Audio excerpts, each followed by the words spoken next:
सिद्धेभ्यः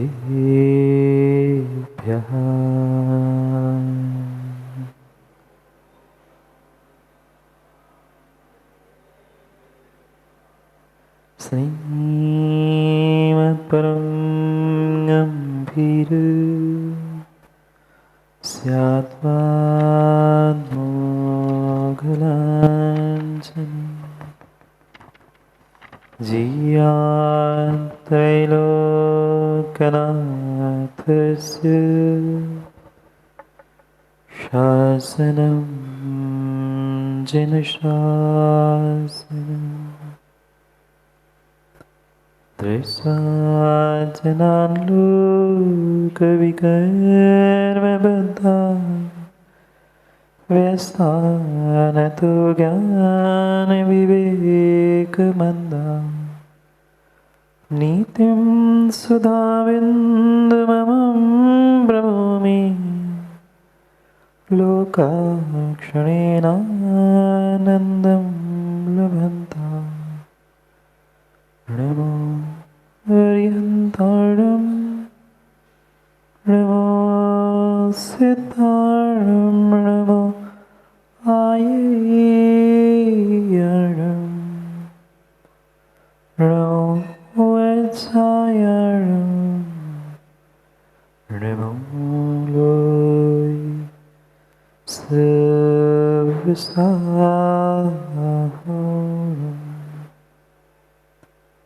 अनंत अनंत परम सिद्ध भगवान की 1008 श्री आदिनाथ भगवान की जय हो।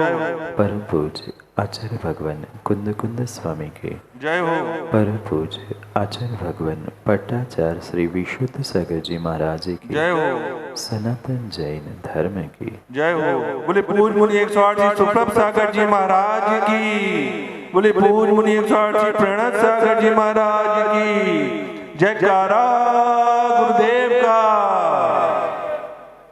अंतिम निर्देश वर्धमान स्वामी के शासन में हम से विराजते और उनकी यह पावन पीयूष देशना हम सभी के लिए परम उपकारी।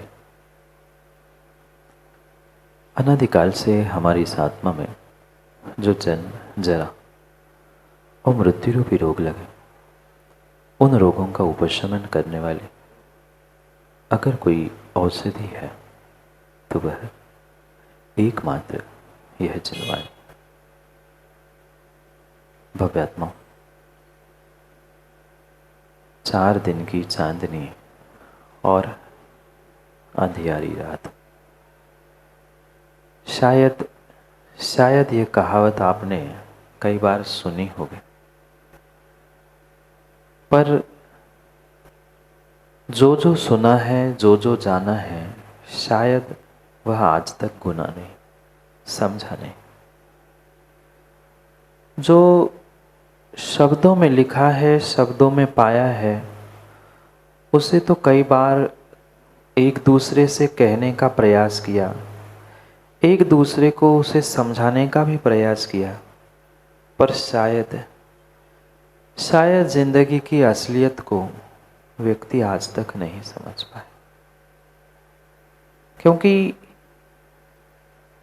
कहावतों को कहना, पंक्तियों को कहना जितना आसान है, उतना ही उसे अपने जीवन में समझ लेना, उतार लेना कठिन है। ये सत्यता इस संसार की, और संसार की नहीं अपितु प्रत्येक व्यक्ति के जीवन की है। माँ 4 दिन की चांदनी फिर अंधियारी रात।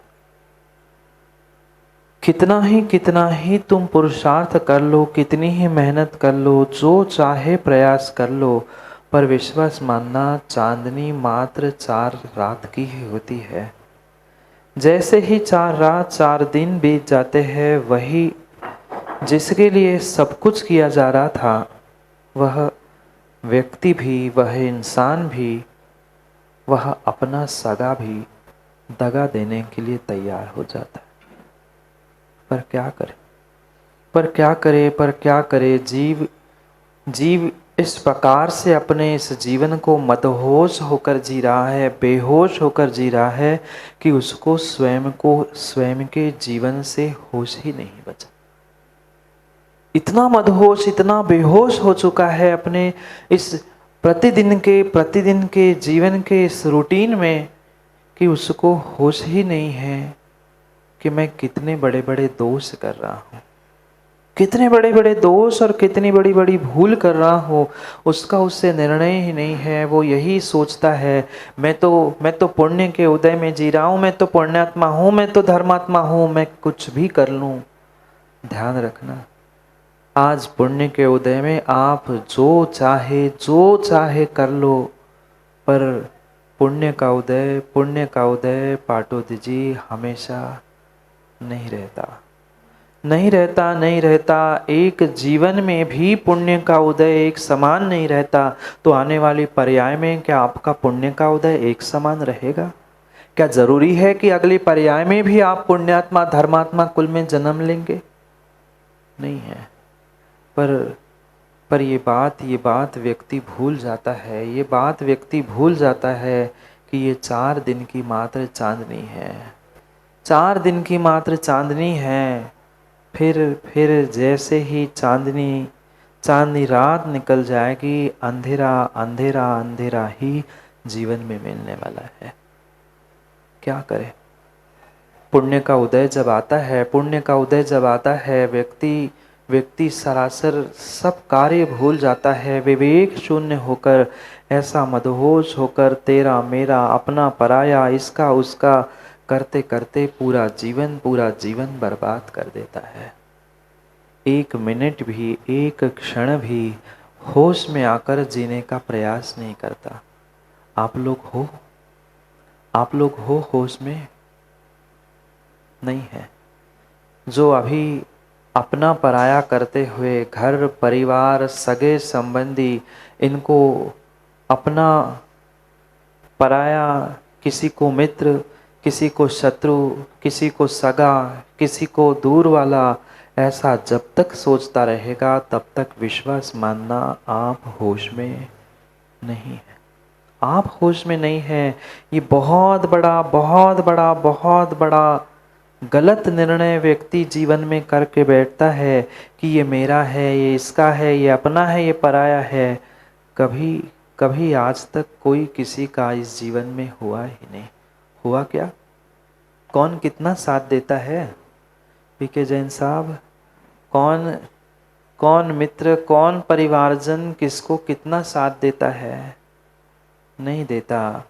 पर बात मात्र माँ यही तक ही जानते हैं, इसके बाद सब बातें हम भूल जाते हैं कि हम इस संसार में आए हैं, हम जिस घर परिवार में रह रहे, जिस समाज में रह रहे हैं, वहाँ घर परिवार समाज का कोई भी व्यक्ति साथ देने वाला नहीं है। कई बार भगवान को भी तो सुनाया होगा, कमला चलत न पैड़ जाल तक, मरघट तक परवारा। जिसके लिए जीवन साथी कहते हुए आपने अपने जीवन का भी बलिदान कर लिया, वह जीवन साथी भी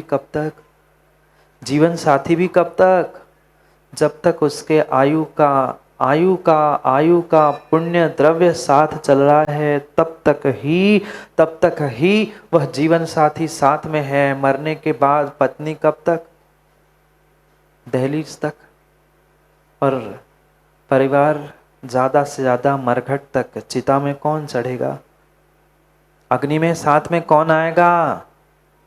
कोई नहीं, कोई साथ देने वाला नहीं है। पर फिर भी पूरा जीवन इंसान मात्र अपने साथी, अपने मित्र, अपने सगे संबंधियों को ही खोजता है। कितनी बड़ी भूल और कितनी बड़ी मदहोशी है। ये गहरा निर्णय जीव कर ही नहीं पा रहा है कि मैं किसके लिए जीवन जी रहा हूँ। धन कमाया, पैसे कमाए, घर मकान सब कुछ व्यवस्थाएं बना ली, पर किसके लिए? क्या साथ जाएगा? धन वैभव अरे धन वैभव नहीं, जिसके लिए दिन रात एक करते हुए तुमने पापों के साथ धन कमाया है, वो सगा पुत्र, पत्नी, मित्र साथ जाएगा? नहीं जाएगा, नहीं जाएगा। सुभाष पाटोदी जी, एक जाएगा तो दूसरा जाएगा? दो सुभाष पाटोदी है। यमराज भले ही भूल कर ले, यमराज भले ही भूल कर ले, पर एक की आयु समाप्त होने पर दूसरा साथ देगा। कितने ही अच्छे मित्र बने रहना, कितने ही अच्छे मित्र बने रहना, पर ज्ञानी ध्यान रखना, सबकी आयु एक साथ जाने वाली नहीं है। ये जितने भी सगे संबंधी मित्र मिले हैं, वो मात्र 4 दिन की चांदनी है।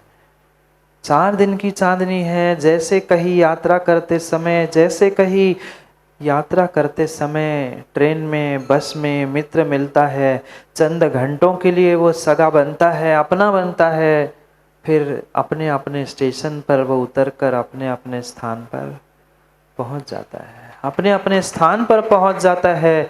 ये जीवन की यात्रा भी बिल्कुल ऐसी ही है। कब कौन से स्टेशन में उतरकर तुम्हें छोड़कर चला जाए, कोई ठिकाना नहीं, कोई भरोसा नहीं है। पर फिर भी हम मदहोश होकर अपना पराया, इसका उसका करते हुए राग द्वेष में उलझे हैं। ये संसार का बहुत बड़ा शत्रु मेरे भीतर बैठा हुआ मेरा स्वयं का राग द्वेष है। दूसरा कोई मुझे संसार में घुमाने वाला नहीं है, कोई घुमाने वाला नहीं है। हम कितना ही दूसरों पर आरोप कर दे कि इसके कारण से काम बिगड़ा, पर अजय भाई मुझे संसार में इन दुखदायक योनियों में घुमाने वाला अन्य कोई नहीं है, मात्र मेरा स्वयं का राग द्वेष है। जहाँ राग द्वेष है वहाँ अपना पराया है, और जहाँ अपना पराया राग द्वेष है, जहाँ मोह है वहाँ विश्वास मानना कर्म बंध है। और जहाँ कर्म बंध हुआ पक्का है, संसार में पुनः उन्हीं दुखदायक योनियों में ही हमें भटकना पड़ेगा। किसको हमने अपना माना? किसको हमने अपना माना? जो वास्तव में अपना था, जो अपना था उसे तो हमने आज तक अपनाया नहीं, और जो अपना था ही नहीं, ऐसे पड़ोसी और पड़ोसी के निमित्त से बनने वाले और पड़ोसियों को ही हमने अपने गले से लगाया। ये अपना था? ये जो 24 घंटे माताओं शरीर तुम्हारे साथ रहता है, क्या ये शरीर, ये पड़ोसी आपका था? नहीं था। शरीर भी साथ जाने वाला? बोलो हाँ। नहीं है। जब प्राण पखेरु उड़ जाएंगे ना, जब श्वास समाप्त हो जाएगी, ये शरीर भी इसी धरा पर ऐसे ही धरा पड़ा रह जाएगा। क्या ले जा पाएंगे? एक चवन्नी अठन्नी बंद हो गई, रुपया 10 रुपए क्या ले जा पाएंगे? जिंदगी, पूरी जिंदगी, आयु के एक निषेक, एक समय, धन दौलत, पैसा, नाम, शोहरत, अपना पराया करते हुए हमने पाप कमाया, पर साथ में पाप के अलावा और कुछ नहीं जाएगा।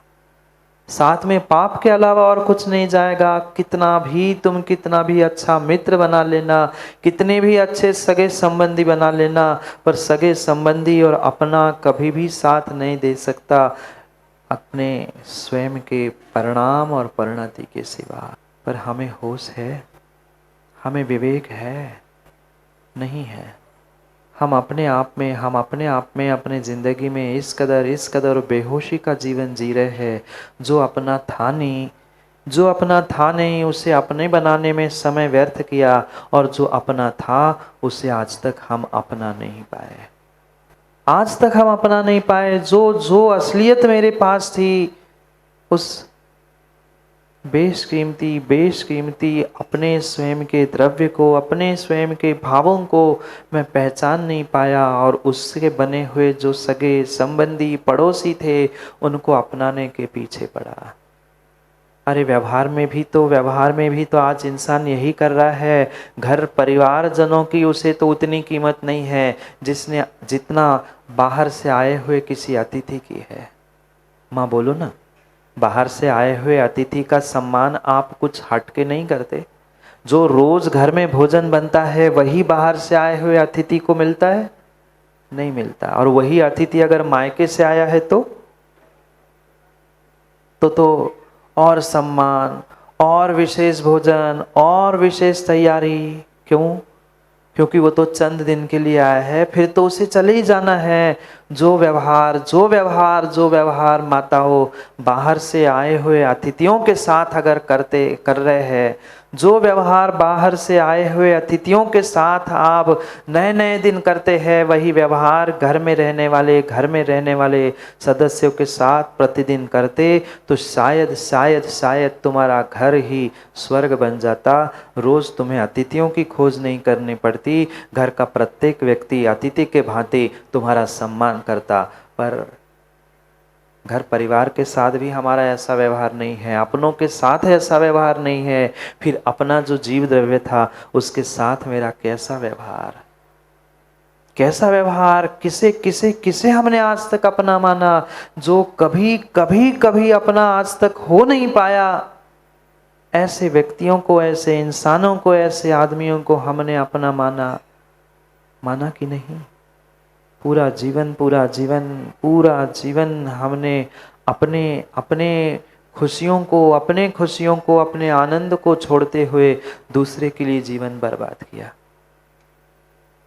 विचार करो धीरज भाई, हमारे भाव थे, हमारी इच्छा थी कि मैं कुछ दिन गुरु के सानिध्य को प्राप्त कर लूं, कुछ समय गुरु के चरणों में गुरु की सेवा करने में व्यतीत करूं। विचार कर रहा था, मैं निर्णय कर रहा था, इतने में बेटे की माँ की याद आ गई। अरे वो अकेले क्या करेंगे, कैसे घर चलाएंगे? 8-10 दिन का सवाल है, 2-4 घंटे तो फिर भी चल जाते। क्या हुआ? भीतर विचार तो आ रहा था, भीतर लग तो यही रहा था कि हमें भी 8-10 दिन कम से कम शिविर में गुरु के साथ रहना चाहिए, कुछ ना कुछ तो जीवन में करना चाहिए। पर जैसे ही निर्णय तक पहुंचने का समय आता है, सामने बेटे की माँ खड़ी होती है, बेटा खड़ा होता है, फिर लगता है रहने तो उनका कौन ध्यान रखेगा, वे अकेले क्या करेंगे?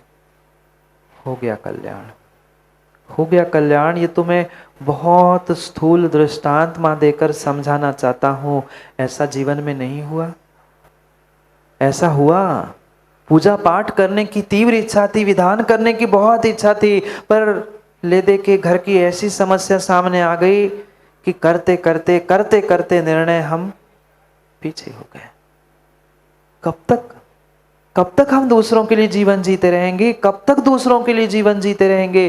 कभी तो अपने स्वाधीन जीवन को समझते हुए अपने स्वयं के लिए जीवन जीना सीख लेना। कौन साथ देगा?